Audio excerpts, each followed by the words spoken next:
Hello everyone, আসসালামু আলাইকুম। আমার চ্যানেলের পক্ষ থেকে সবাইকে অনেক অনেক শুভেচ্ছা জানাচ্ছি আমার নতুন আরও একটি ব্লগ ভিডিও দেখার জন্য। আশা করি যে যেখান থেকে আমার এই ভিডিওটি দেখছেন আল্লাহর অশেষ রহমতে সবাই ভালো আছেন। আমিও আলহামদুলিল্লাহ অনেক ভালো আছি। সকালে ঘুম থেকে উঠে ফজরের সালাতটা আদায় করে বাচ্চাদের টিফিন নাস্তা তৈরি করার পর সবাইকে স্কুলে পাঠিয়ে দিয়েছি। তারপরে হচ্ছে ঘরের এই অবস্থা, কারণ ওরা যখন স্কুলে যায় তখন বাসার কোনো কথাই খেয়াল থাকে না। স্কুলে যাওয়ার জন্য প্রিপারেশন হয়, সব কিছু রেডি করে, যার কারণে কিন্তু বাসা থেকে বের হবার সময় ঘরের যে কী অবস্থা করে যায়, সেটা বই হোক বা পড়ার কাপড় চোপড় হোক, সেদিকে কিন্তু ওদের একদমই খেয়াল থাকে না। তো আমিও আর কিছু বলি না, যেহেতু মা হিসেবে আমার দায়িত্ব সব কিছু গোছগাছ করে রাখা। তাই বাচ্চাদেরকে রেডি করে স্কুলে পাঠিয়ে দিয়ে আমি ঘরের লুকটা একটু ঠিক করছি, কারণ যেই অবস্থা ছিল ওভাবে তো আর থাকা যায় না। যাই হোক, বাচ্চারা যেটা করেছে ওদের খেয়াল খুশি মতো করেছে, আর বাচ্চারা থাকলে এরকম হবেই। মা হলে অনেক ধৈর্য ধারণ করে কিন্তু সংসারটা করতে হয়, বাচ্চাদের টেক কেয়ার করতে হয়। তাই আমি সব কিছুই একটু গোছগাছ করে নিচ্ছি, কারণ ঘরের মধ্যে যত কাজই থাকুক না কেন, সব কাজ করা শেষ হয়ে গেলেও মনে হয় কি যেন একটা অপূর্ণতা হয়ে রয়েছে। সেটা কেন জানেন? কারণ ঘরের মেন কাজই হচ্ছে বিছানা গোছানো। বিছানা গোছানো থাকলেই কিন্তু মনে হয় ঘরের অর্ধেকটা কাজ হয়ে গিয়েছে। বেডশিটগুলো চেঞ্জ করে নতুন বেডশিট বিছিয়ে দিয়েছি এবং তারপর চলে এসেছি কাপড় ওয়াশ করতে।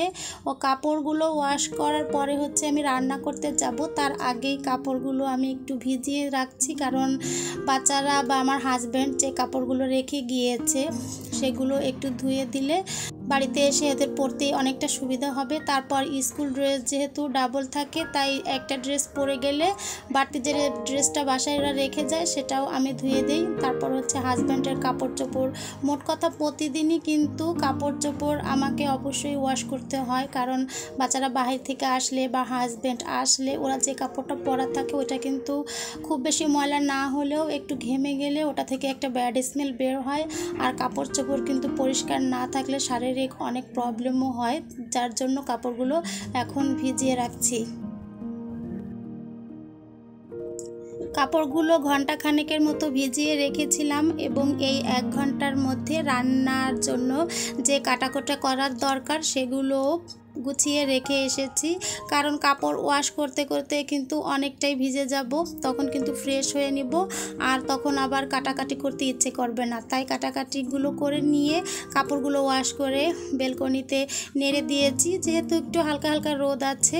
এখন যদি না নেড়ে দেই তাহলে শুকাতে দেরি হয়ে যাবে।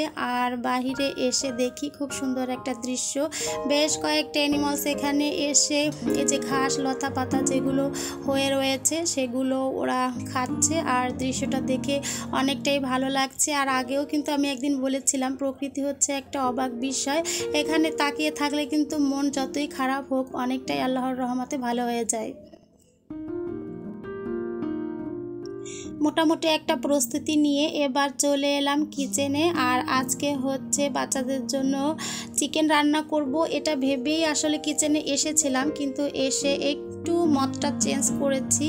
মনে করলাম যে আলাদা আলাদা চিকেন পোলাও না রান্না করে, যেহেতু বাচ্চারা বিরিয়ানি খুব পছন্দ করে, তাই বিরিয়ানি রান্নাটা আজকে করে নেই। যার কারণে প্রথমে যে মেনুটা করেছিলাম সেটা চেঞ্জ করে পরে বিরিয়ানি রান্নার ডিসিশনটা নিয়েছি।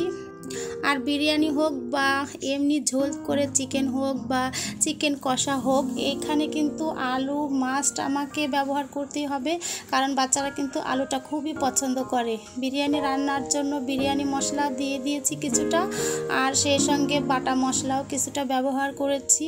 এর সঙ্গে টক দই, দুধ, এই সমস্ত উপকরণ দিয়ে প্রথমে মাংসটাকে কিন্তু খুব ভালোভাবে কষিয়ে নিচ্ছি। মাংসটাকে খুব ভালোভাবে কষিয়ে নিলে এর মধ্যে যে একটা ব্যাড স্মেল থাকে ওটা অনেকটাই চলে যাবে। তারপর সামান্য একটু পানি দিয়ে দিচ্ছি মাংসটা সেদ্ধ হওয়ার জন্য। মাংসটা সেদ্ধ হয়ে যাওয়ার পর এর মধ্যে এবার চাল দিয়ে দিব। আর চাল দেওয়ার আগে মাংসটা আমি অন্য একটা পাত্রে তুলে নিব, কারণ একসঙ্গে তো রান্না করা যাবে না, যার কারণে আস্তে ধীরে করে অন্য একটা পাত্রে প্রথমে মাংসটা তুলে নিব। মাংসটা তুলে রাখার পরে যে মশলাগুলো থাকবে সেই মশলাগুলোর মধ্যে আবার আগে থেকে যে চালগুলো, পোলাও চালগুলো ভেজে রেখেছিলাম সেই চালগুলো দিয়ে এই মশলার মধ্যে খুব ভালো করে নেড়ে চেড়ে মিক্স করে নিব। চাল দেওয়ার পর এর মধ্যে কিন্তু খুব বেশি মশলাপাতি দিতে হবে না, কারণ বিরিয়ানির মশলা প্লাস পেস্ট করা যে মশলা দিয়েছি তাতেই কিন্তু এই বিরিয়ানিটা রান্না করা হয়ে যাবে। চালগুলো খুব ভালোভাবে ভেজে নিতে হবে, কারণ চালগুলো যদি খুব ভালোভাবে ভাজা না হয় তাহলে কিন্তু বিরিয়ানিটা ঝরঝরে হবে না। এরপর দিয়ে দিচ্ছি পানি। আর বিরিয়ানি হোক বা পোলাও হোক, এটা রান্না করার জন্য যতটুকু চাল নিব ঠিক তার ডাবল পানি নিতে হবে, আর পানিটা হচ্ছে গরম পানি নিতে হবে। তো মোটামুটি আমি এখানে হাফ কেজি চাল দিয়েছিলাম, তার জন্য 1 কেজি পানি দিয়েছি আর পানিটা গরম করে দিয়েছি। তো প্রথমে মনে হচ্ছিল চিকন চাল, তো পরে দেখলাম না এই চালটা একটু মোটা, যার কারণে কিন্তু পানির পরিমাণটা আর একটু বাড়িয়ে দিলাম। আর তারপরে হচ্ছে চালের পানি যখন বয়েল হয়ে গিয়েছে তখন আগে থেকে ওই যে মাংসটা কষিয়ে রেখেছিলাম সব মশলা দিয়ে, সেই মশলা দিয়ে কষিয়ে রাখা মাংসটা এবার চালের মধ্যে দিয়ে দিলাম। আর এই যে ঝুমঝুম শব্দটা শুনতে পাচ্ছেন, এটা হচ্ছে হঠাৎ করে বৃষ্টি নেমে গেছে তারই শব্দ। ফাইনালি এখানে দিয়ে দিলাম কিছু কাঁচা মরিচ। এই মরিচটা দিলে কিন্তু বিরিয়ানির ফ্লেভারটা অনেক ভালো আসে। এই তো আলহামদুলিল্লাহ ফাইনালি বিরিয়ানি রান্না হয়ে গিয়েছে। তো বিরিয়ানি রান্না হতে না হতেই হঠাৎ করে নুজহাতের আব্বু ফোন দিল যে প্লেটে ভাত বাড়ো, আমি কিন্তু আসছি। আসলে কিন্তু দুপুরবেলা তার আসার কথা ছিল না, সে যাই হোক হঠাৎ করে আমি একটু হতভম্ব হয়ে গিয়েছিলাম, কিন্তু কোনো সমস্যা হয়নি। ফ্রিজে কিছু মাছ ফ্রোজেন করা ছিল আগে থেকেই রান্না করা, তো সেগুলো দিয়েই নুজহাতের আব্বুকে খেতে দিয়েছি আর বাচ্চাদের বিরিয়ানি খেতে দিয়েছি। খাওয়া দাওয়া কমপ্লিট করার পর কিছুটা রেস্ট নিয়ে বিকেলবেলা বেলকনিতে যেয়ে দেখি এই মেঘ এই রোদ এর মাঝেই কিন্তু কাপড়গুলো আলহামদুলিল্লাহ খুব ভালোভাবে শুকিয়ে গিয়েছে। আর এগুলো এখন আমি ব্যাগে ভরে দিচ্ছি যাতে নুজহাতের আব্বু লন্ড্রিতে দিয়ে আসতে পারে। মাঝে মাঝে কিন্তু তার কিছু কিছু কাপড় আমিও লন্ড্রি করে দেই, বিশেষ করে এমার্জেন্সি যখন লন্ড্রিওয়ালারা কাপড়গুলো ডেলিভারি দিতে পারে না তখন বাসার যে কাপড়গুলো থাকে বা পাঞ্জাবি সেগুলো কিন্তু আমি বেশিরভাগ লন্ড্রি করে দেই। আর নুজহাতের আব্বু বলে তুমি লন্ড্রি করে দাও, তাহলে লন্ড্রির টাকাটা কিন্তু তোমাকে দিব। আর আমিও তখন বলি ঠিক আছে, তাহলে আমি এখন থেকে লন্ড্রির ব্যবসাই করব, তাহলে আমার অনেকটা আর্নিং হবে। যাই হোক দুজনে মজার ছলে অনেকটাই মজা করছিলাম। আর এখন হচ্ছে বিকালের নাস্তাটা তৈরি করছি।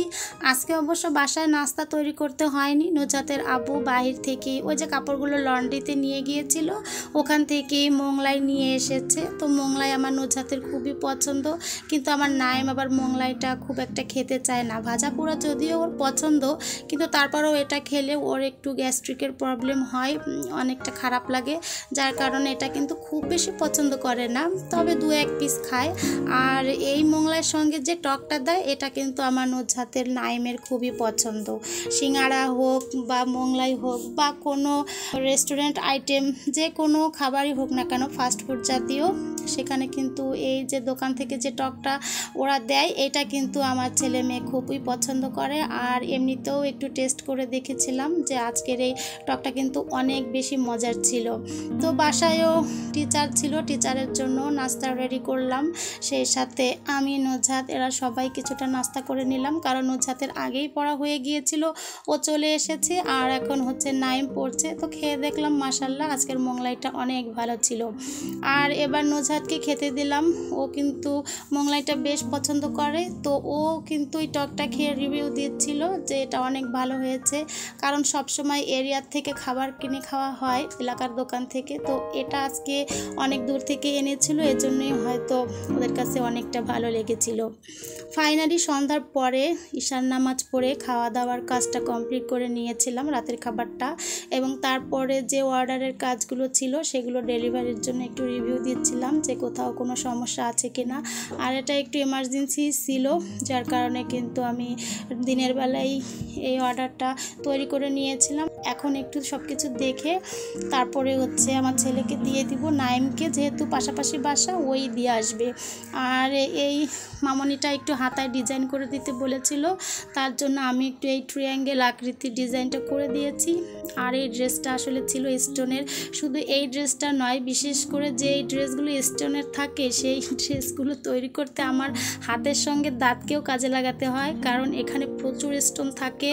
2 হাত দিয়ে স্টোনগুলো আগে থেকেই পরিষ্কার করে ক্লিন করে নিতে হয়, না হলে কিন্তু সেলাইয়ের সময় প্রচুর সুই ভেঙে যায়, সেলাই করা যায় না। নিচে তারপরে মাঝখানে সব জায়গায় কিন্তু প্রচুর স্টোন ছিল। ভিডিওর এই পর্যন্ত আপনারা এখনও আছেন কিনা জানি না, যদি থেকে থাকেন আর ভিডিওর কোথাও কোনো অংশ ভালো লেগে থাকে তবে অবশ্যই লাইক কমেন্ট শেয়ার করে দিবেন। আর আজকে এ পর্যন্তই রাখছি। সবাই ভালো থাকুন, সুস্থ থাকুন। আসসালামু আলাইকুম।